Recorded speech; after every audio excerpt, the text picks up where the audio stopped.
আমার এই কথাতে মির্জা ফখরুল ইসলামকে এক ধরনের রিয়েক্ট করছে, হাত তাত নাইরাটাকে সে জানি কি মানে একটা অবস্থা করছে। আমার এই প্রশ্নটা যে অনেক ভালো প্রশ্ন হয়েছে এটাও তো অনেকে কইছে, তাই না? গতকাল হবু প্রধানমন্ত্রী তারেক রহমানকে প্রশ্ন করার সময় আপনি অভয় চেয়েছেন। একজন সাংবাদিক হিসেবে অভয় চাওয়ার কি দরকার আছে? অথবা এটাকে আরেকটু বলি যে আপনার অভয় চাওয়াকে অনেকেই নতজানু ভঙ্গি হিসেবে বিবেচনা করছে, বিশেষ করে সোশ্যাল মিডিয়াতে যখন এটা ছড়িয়েছে তখন যে খালেদ মহিউদ্দিনকে চিনে সবাইকে প্রশ্নের মুখে জর্জরিত করা, প্রশ্ন বানে জর্জরিত করা, সে খালেদ মহিউদ্দিনের হাসি কিংবা তার বডি ল্যাঙ্গুয়েজে মনে হচ্ছে আবার সেই সময়টা ফিরে আসলো কিনা যে শেখ হাসিনার সামনে দাঁড়িয়ে যেভাবে মানুষ মানে সাংবাদিকরা যারা দলীয় সাংবাদিক যাদের কথা বললেন যে সেলফ সেন্সরশিপ যারা নিজেরা করতেন তা মানে সেই রকম একটা উপস্থিতি কি মানুষের সামনে আসলো কিনা? প্রথম কথা হলো যে আমি যে বলছি যে যদি অভয় দেন সেইটা বলে যদি আমি তার অভয়ের অপেক্ষা করতাম তাহলে মনে হতো যে আমি এটার মধ্যে থেকেছি।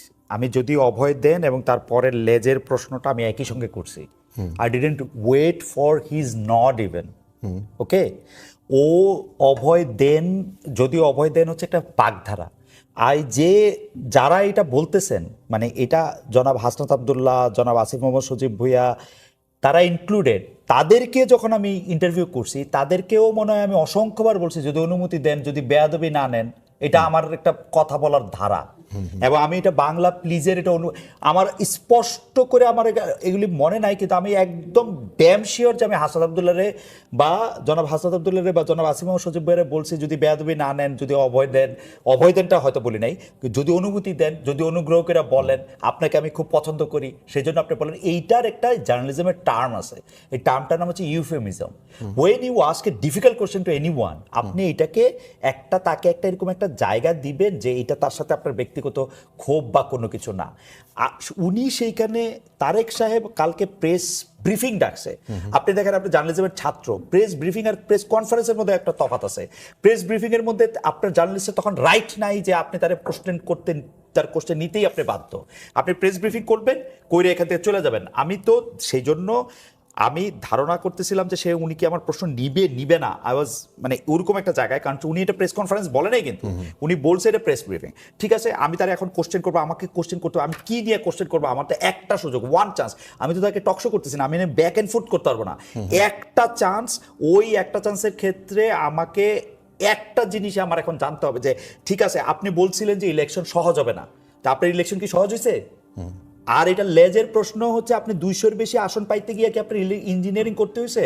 এইটা করার আগে আমি বলছি যদি অভয় দেন 200 আসন পাইতে গিয়ে এটা হয়েছে। তারপরে আমি হাসছি আমি এই কথা বলা, আমার এই কথা বললে আমার হাসি আসে, এখনো হাসি আসতেছে। তার চেয়ে বেশি হাসছি যে আমার এই কথাতে মির্জা ফখরুল ইসলামকে এক ধরনের রিয়েক্ট করছে, হাত তাত নাইরাটাকে সে জানি কি মানে একটা অবস্থা করছে। ওইটা দেখে আমার আরো বেশি হাসি পেয়েছে। আচ্ছা, তো এইটার নাম কি নতজানু হওয়া? আপনি যে কোশ্চেনটা করলেন, আপনি কোশ্চেনটা আবার পড়েন তো দেখি। এইটার মানে কি হচ্ছে যে তারে কোনো সোশ্যাল মিডিয়া থেকে ভাই, সোশ্যাল মিডিয়াতে কিন্তু আপনি খুঁজলে দেখতেন আমি যে প্রশ্ন করছি সেই প্রশ্নের বলতে এটা যে যুক্তিবাদী প্রশ্ন এটাও আপনি অনেকটা দেখতেন। আপনি যে সোশ্যাল মিডিয়া থেকে এটা পিক করছেন কারণ হচ্ছে যে আপনি বুঝছেন যে এইটা আমারে কইলে আমি এখন এটার মধ্যে মানে আপনি এটার মধ্যে থেকে ওইটা আপনি পিক করছেন, এটা আপনার চয়েস, তাই না? আপনি যেটা চয়েস করলেন, আমার এই প্রশ্নটা যে অনেক ভালো প্রশ্ন হয়েছে এটাও তো অনেকে কইছে, তাই না? ওটা তো আপনি পিক করেন নাই, কারণ ওটা সোশ্যাল মিডিয়াতে আপনার লাগে না, কারণ ওটা আপনার মনের লাগে মিলে না। You picked something actually you liked, right? Isn't it? যে এইটা আপনি দোষ নাই, আমি আপনার দোষ দিতেছি না, আপনি ভালো কামই করছেন। এখন ঘটনা হইলো যে আপনি মানে দেখেন আসিফ মাহমুদ সজীব ভুঁইয়া উনি মাইকের সামনে দাঁড়ায় বলতেছে, আমি নাকি বলতেছি কোট করতে, আসিফ মাহমুদ সজীব আপনি যদি শোনেন তাহলে শোনেন, আমি বলি আপনারে। আপনি যে আমারে বললেন যে একজন সাংবাদিক ক্ষমতায় আসার আগে ওনাকে বলেছেন যদি অভয় দেন তো বলি, অভয় না দিলে বলবো না। আপনি দেখান তো এটা আমি কোথায় বলছি?